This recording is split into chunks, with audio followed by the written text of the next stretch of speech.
han sufrido al menos un incidente de violencia.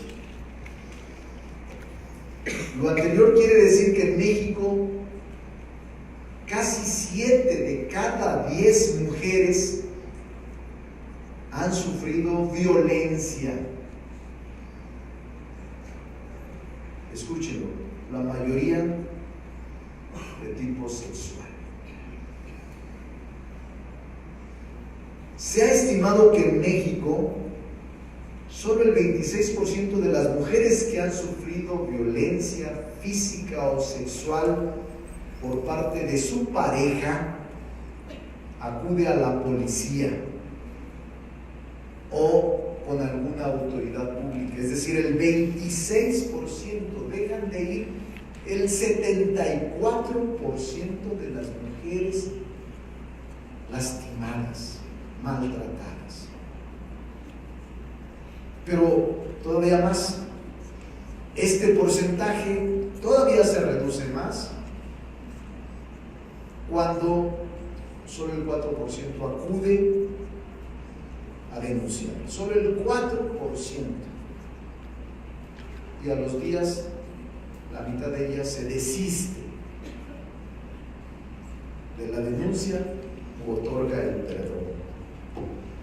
Según la encuesta nacional de victimización y percepción sobre seguridad pública realizada por el INEGI en 2016, se estiman que 24 millones de víctimas de 18 años y más representan una tasa anual de 28.788 víctimas por cada 100.000 habitantes. México tiene alarmante cifra, pero también tiene un compromiso con las víctimas, verdad, con la justicia y su reparación. En cuanto a los delitos detectados, se registraron 31 millones de delitos, 37,000 por cada 100,000 habitantes de diferentes tipos, fundamentalmente delitos sexuales, de los cuales las mujeres son las víctimas más comunes, con una tasa de incidencia de 1,764 delitos por cada 100,000 habitantes, 100,000 mujeres. Lo más grave es la falta de denuncia de los delitos, como les comenté, que concluye en impunidad, cuya cifra negra hace referencia a todos aquellos delitos no denunciados o que no derivan en averiguación previa o en investigación, según el ENVIP. En el 2016 se denunció únicamente el 9.7% del total de los delitos, de los cuales el Ministerio Público inició averiguación previa o carpeta de investigación en solo la mitad de ellos, poco más, 60%. Es decir, la cifra negra de los delitos no denunciados son los que no se inicia averiguación previa o carpeta de investigación, es un 93% sin denunciar y sin investigación. Respecto a las razones por las que las víctimas deciden no denunciar delitos ante las autoridades, se encuentra el miedo, la pérdida de tiempo, la desconfianza en la autoridad, los trámites largos, difíciles y la extorsión. Necesitamos superar estas cifras negras. Tenemos que atenuar el número de delitos denunciados, disminuir la impunidad, elevar el nivel de denuncias y tener menos miedo a quien te lastima y a quien te maltrata. ¿Cuál es la dimensión de la falta de acceso de las mujeres a la justicia? Son innumerables los documentos que se refieren al acceso de la mujer a la justicia. Tratados internacionales, existen muchos en la materia. México forma parte de muchos de ellos, sin embargo, la realidad es que hay poca información, muy poca información estadística especializada sobre la misma. Yo batallé un poco para la investigación de hace varios meses, pero la información utilizada en el libro fue adquirida por vías distintas: reportes, prensa, libros, ensayos, informes gubernamentales que se refieren directa o indirectamente al tema del acceso de la mujer a la justicia, pero la falta de estadísticas es preocupante. El esfuerzo analítico sobre el tema de acceso a la mujer a la justicia arroja algo de luz a la necesidad tan apremiante de contar con estudios gubernamentales y académicos profundos basados en sexo, género, condiciones interseccionales, edades y sobre la integración de las mujeres en la relación jurídico-procesal, cuando son actoras, demandadas, terceras con interés, el sentido de la resolución, su ejecución, la duración de los procesos desde el inicio hasta su archivo definitivo, en una investigación y en prácticamente todos los órganos jurisdiccionales. Excepcionalmente, solo en algunos estados encontré algunas estadísticas de procesos jurisdiccionales: cuántas son demandadas, cuántas son demandantes, cuántas demandan custodia, cuántas divorcio. Encontré muy pocas estadísticas en los estados. En materia civil, el análisis resultó por demás interesante. Como todos sabemos, en el siglo XVIII tuvimos códigos estatales en algunas entidades federativas. El Código Civil viene desde 1825-30. Aquí en Zacatecas creo que nuestro Código Civil era de 1831. Y en Oaxaca era de 1825. Y el Código Civil en muchas partes se ha actualizado y en otras no lo suficiente, sobre todo en materia de derechos humanos e igualdad, pero aún contiene algunas normas que se pudieran considerarse restrictivas de los derechos de las mujeres. El desafío es mayor en algunas entidades federativas. Algunas muestran mayores avances que el del ordenamiento no mencionado, pero la gran mayoría requiere una revisión de congruencia. Algunas situaciones que se deben de modificar acorde con los tratados internacionales y con lineamientos de carácter también internacional, como el artículo 189 del Código Civil Federal sobre las condiciones del divorcio. Todavía se mantienen reminiscencias donde en algunos lugares el cónyuge, ustedes lo recordarán algunos, podría volverse a casar, pero la mujer no tanto, plazos distintos. Cuando había divorcios voluntarios, en algunos lugares todavía existía el permiso para la mujer por parte del divorciado. Realizo en el libro una serie de análisis de derecho comparado sobre las mujeres, su impedimento, su determinación, su definición concreta de que la mujer no podía contraer los matrimonios sino hasta que pasaran ciertas condiciones, lo que no obligaba lo mismo al hombre. Es pues muy perceptible un enunciado normativo que no incluye en su construcción de perspectiva de género, ya que impone limitaciones expresas para la mujer, que violenta su derecho a definir sobre su estado civil en cualquier momento de su vida. Hago en el libro una serie de análisis, artículos que deberían modificarse en los estados para dar paso a la perspectiva de género. Incluso a la mujer se le considera todavía que no puede desempeñar en algunas legislaciones civiles,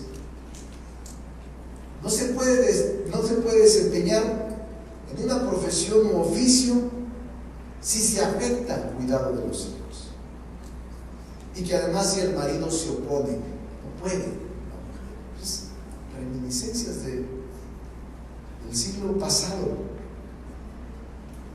Entonces, son detalles que en el libro describo, porque se deja de lado que la construcción social de una familia no solo le corresponde a la madre, el cuidado de los hijos, las labores del hogar, sino que es una obligación adquirida en el matrimonio por ambos. Eso lo detallo en el libro de forma detenida. Recuerdo en el 2007 se promulgó, hace 10 años, la Ley General de Acceso a las Mujeres de una Vida Libre de Violencia. Ahí se generaron obligaciones para las entidades federativas, para la armonización del marco regulatorio civil y el fortalecimiento de garantizar el acceso de las mujeres a la justicia. En las legislaciones civiles se tiene que hacer mucho, lo describo. También el Código Civil de los más avanzados es el de la Ciudad de México, da roles tradicionales y se asignan por parejo. El divorcio es una forma muy rápida, son divorcios express, la tutela de los hijos también, la custodia es muy rápida. No quisiera cansarlos en esta parte porque sí es un tema para mí clave y el tiempo se convierte en tirano en los últimos momentos de mi intervención. En materia familiar, para analizar el acceso de la mujer a la justicia en materia familiar en México, en el libro me enfoco al análisis en el tema del divorcio en sus diferentes facetas, porque surgen factores que ponen en juego el derecho de la mujer y arrojan luz a su condición actual. Fíjense ustedes, en el 2015 hubo 558,000 matrimonios, 558,000 matrimonios. En el mismo periodo hubo 130,000 divorcios. O sea, se casaron 550,000 parejas y 130,000 ese año, los 2 años siguientes, 130,000 se divorciaron. O sea que por cada 100 nuevos matrimonios se divorciaron casi 30 matrimonios, de cada 100. Las causas más comunes, todos lo saben, todas lo intuyen, son las que se disuelven el vínculo matrimonial por abandono de hogar, la primera causa. Violencia intrafamiliar, segunda causa. Adulterio o infidelidad. Y aquí no solo los cónyuges, sino los hijos, muchas veces niños, son los que padecen más el problema de la desintegración, y por eso se debe de vigilar el interés superior de los niños.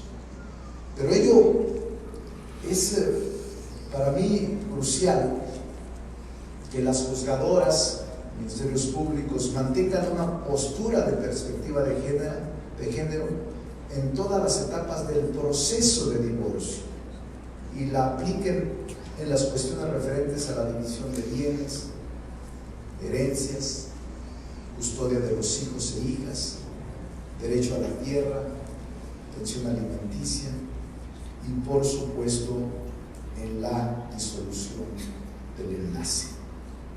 Según el INEGI, en 4 de cada 10 hogares mexicanos, 4 de cada 10, el padre está ausente. En este año, 11.4 millones de hogares sufrían del abandono del hogar por parte del padre. 11 millones y 374,000 hogares lo padecían por parte de la madre. No obstante que el abandono del hogar está registrado como una de las principales causas para la disolución del matrimonio, existe poca información disponible que narre cómo es realmente el trato de una mujer o el trato que una mujer recibe ante la ley al denunciar este hecho. No tenemos cifras confiables. Nadie puede asegurar que las personas que están detrás de la tribuna no se encuentren influenciadas todavía de estos estereotipos de roles que ponen a la mujer en una situación de vulnerabilidad. Con respecto al adulterio, otra de las principales causas del divorcio en México, ustedes lo saben, en 2011 dejó de ser considerado un delito. Sin embargo, para efectos de divorcio y cualquier proceso legal que esto conlleve, es parte del Código Civil Familiar. También existen muchos registros sobre ese tipo de divorcios judiciales, por el hecho de que el adulterio ya no sea considerado como falta a la ley, plantea la posibilidad del proceso de la separación y la disolución del matrimonio. Por esta razón, pero sigue manteniéndose la cultura machista del país. Sigue considerándose que el hombre tiene derecho y la mujer no.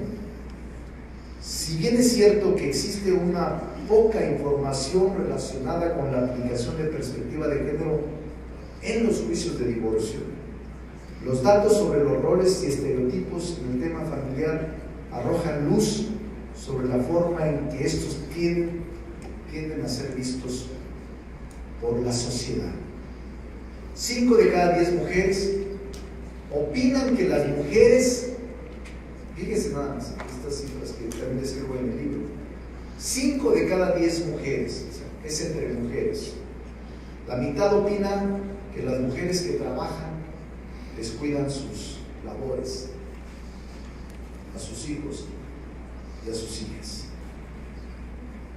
Y el 92% de las mujeres están en desacuerdo con que las mujeres casadas deban tener más obligaciones que las de su esposo, incluso relaciones sexuales con el esposo quiera. En 2007, el 43% de las mujeres que no sufren violencia por parte de su pareja opinan que una buena esposa debe obedecer a su pareja en todo lo que él ordene. Altísimo. Y el 36% de las que sí sufren violencia por parte de su pareja, fíjense, 43 no sufren violencia, pero dicen que deben obedecer al marido por encima de todo. Y el 36 que sí sufrió violencia dice lo mismo. Manifiestan que una buena esposa debe obedecer a su pareja en todo lo que él ordene. Yo recuerdo a mi Santa Madre, fuimos 14 familias, 14 hermanos, y aún persiste el estereotipo y ella se sentía muy orgullosa cuando le preguntaban, ¿cómo te llamas? Decía, soy Catalina de Monreal. Y aún existe en el campo que dice la señora con orgullo, yo soy María de Jesús, mi esposa sé que es Pérez. Pero dicen, yo soy María de Pérez, o sea, del apellido del esposo. Pero ¿cuál es tu apellido? ¿No? Desde que me casé, mi padre me dijo que yo era de mi marido. Y mi Santa Madre, muy joven, ella siempre se sintió orgulloso de decir, soy Catalina. No decía Catalina Ávila, no, decía Catalina de Monreal. El registro puntual en tiempo real de todos estos casos para aplicar la perspectiva de género es clave para los jueces. Me estoy alargando, cuánto me queda, no sé cuánto me queda, pero voy a tocar un tema. Voy a tener que darle lo de reforma agraria, ¿no? quisiera pasarlo porque en el sector agrario, con relación al acceso de las mujeres a la justicia en materia agraria, es importante destacar que la propiedad y comunal es la mayoritaria en el país. Existen 32.121 ejidos. Y en el sector agrario se encuentra la mayor discriminación, la mayor exclusión, la mayor violencia. Muchos de ustedes provienen de familias campesinas y no me dejan mentir. Es en el ámbito en el que más se sufre y más se calla. Los datos muestran que la situación social de las mujeres en el campo mexicano es devastadora. Las mujeres y las niñas en el agro nacional son quienes requieren de mayor atención y respaldo para acceder a la justicia lisa y llana. Antes la mujer no podía ser ejidataria, ahora lo es. No podría ser comisaría ejidal, consejo de vigilancia, ahora sí puede. De 1915 a 1992 México vivió un intenso reparto agrario, en el que se emitieron diversas legislaciones que regularon el acceso a la tierra, la capacidad colectiva de los grupos solicitantes y la capacidad individual de los hombres para adquirir un pedazo de tierra. La reforma agraria siempre tuvo un sesgo machista al considerar durante las primeras décadas del siglo XX que los beneficiarios del reparto agrario solo podrían ser varones. Hasta 1971, fecha en la que se expidió la ley de reforma agraria, las mujeres adquirían la tierra por herencia de sus padres o por viudez. Sin embargo, esa legislación ya les reconoció capacidad agraria para ser beneficiadas de una acción de dotación, ampliación, nuevo centro de población, restitución o reconocimiento de bienes comunales. Pero el hecho de ser jefas de familia fue hasta el 40, la expedición del Código Agrario que se otorga el derecho a las mujeres para formar parte de los núcleos de población. Y fue hasta 1992 que podían ser titulares de derechos equitables. Por eso es un tema impresionante. Yo entiendo que este es un tema clave, sobre todo en nuestra sociedad rural. Voy a leer la última parte, voy a referirme, voy a desarrollar, voy a pasar los accesos de la mujer porque me entretuve en lo civil, pero voy a tratar de referirme al tema del acceso a la mujer en materia electoral, materia política electoral. El acceso de las mujeres en materia de política electoral, ahí sí hay, lo digo, avances innegables, pero todavía falta avanzar. La base de toda sociedad democrática, ustedes lo saben, radica en el reconocimiento de las naciones de la participación igualitaria del hombre y la mujer en la construcción y desarrollo de la vida política de cada país, ya sea a través del ejercicio del derecho del voto activo y pasivo, así como por medio de la participación directa en el ejercicio del poder público. Los instrumentos internacionales establecen la igualdad del hombre y la mujer e imponen su reconocimiento a los estados parte, al igual que señalan una serie de derechos en favor de las mujeres para lograr la igualdad formal en materia y estructura.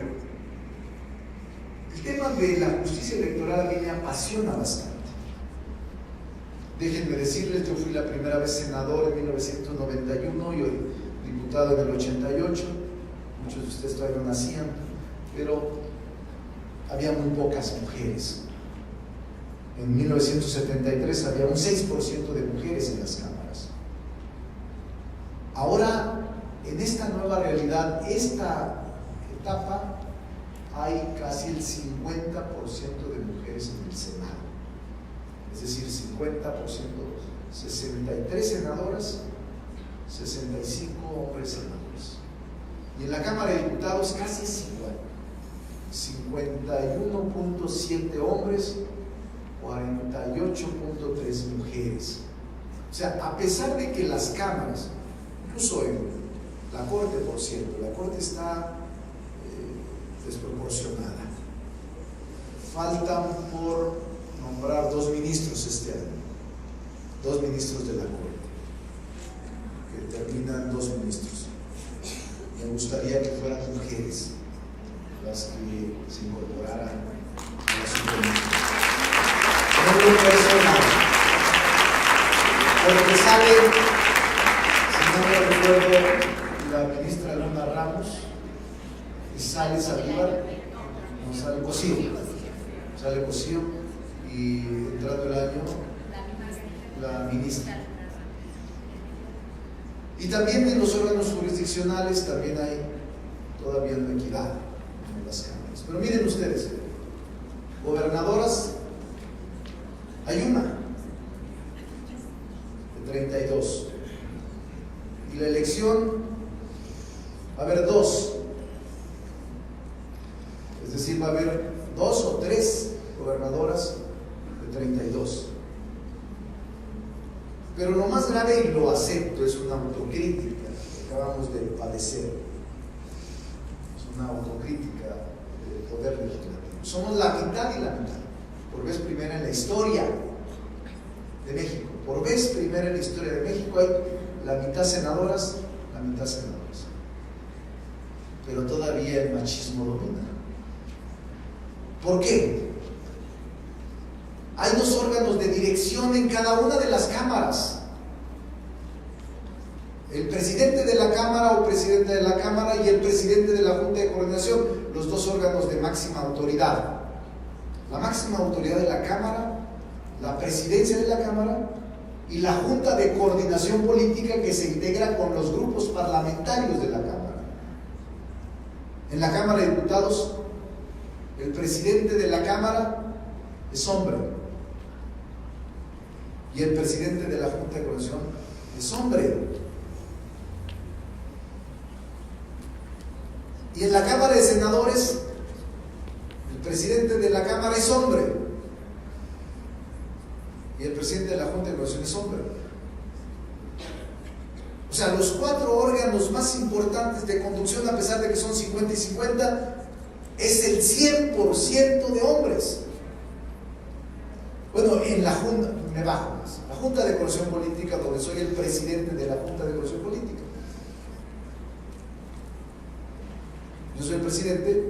El segundo lugar es el PAN. ¿Quién es el coordinador de la del grupo parlamentario del PAN? Hombre. Junta, ¿quién es el coordinador parlamentario del PRD? Hombre. El coordinador del grupo parlamentario del PRI, hombre. El coordinador del grupo parlamentario del Verde, hombre. El coordinador del grupo parlamentario del Movimiento Ciudadano, hombre. El coordinador del grupo parlamentario del PES, mujer. 7 a 1.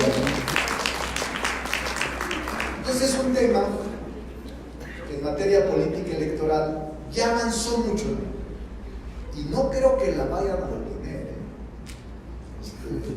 La mujer va a seguir avanzando en los órganos políticos, en los órganos electorales.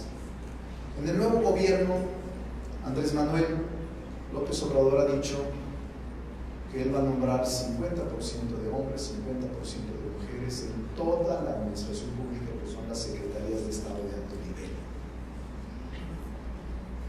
Va a cumplir. Y estoy seguro, nosotros en la postulación pusimos 50 y 50 para alcanzar diputados y para alcanzar senadores. Algunos no ganaron, pero era la mitad y la mitad. Por cierto, aquí hago un paréntesis, vamos a tener, después de muchos años, una secretaria de Estado, Zacatecas, Rocío Nale. Después de, yo creo que no sé de cuándo. 54 años. Del 54, pues aquí está Arturo, ahora magistrado. 54 años. Entonces, es un tema que sí tenemos que dar perspectiva de género. Yo veo que la mujer sí está escalando. Yo les digo, desde que inicié a participar políticamente en los 70s, no había tanta mujer participando. Ahora me alegra mucho que esté en las cámaras, en la política, en la ciencia, en la cultura, en la administración, en la judicatura y también en los órganos jurisdiccionales las mujeres. Quiero comentarles que este libro, ojalá y lo adquieran, espero yo que en unos 8 o 10 días pueda estar en venta. Entonces, concluyendo, la subordinación cultural de la mujer al hombre se incorporó al marco legal, los códigos civiles y en su caso familiares, ejerciendo ese patrón de la división del trabajo sexual en la que el poder de decisión está en el hombre. Déjenme decir una cosa, yo era gobernador, voy a recordar que está todo aquí, era gobernador de 1998 a 2004. En una ocasión me invitaron a coronar a una reina, lo que se acostumbra en sombrerete, 1939, que me acompañó Arturo. Entonces, que dice la oda a las reinas, dijo un discurso demasiado machista, en sombrerete.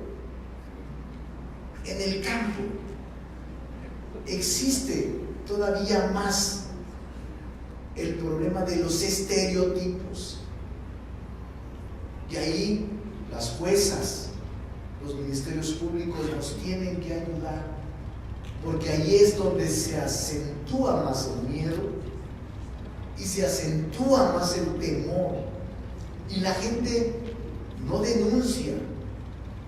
La gente, las mujeres y las niñas que sufren la violencia nunca denuncian. Y lo recuerdo porque aquel maestro que dijo la oda a la reina, pues dijo muchas cosas del machismo y de la mujer subordinada. Y al final se paró delante de mí y me dijo, ¿qué le pareció, gobernador?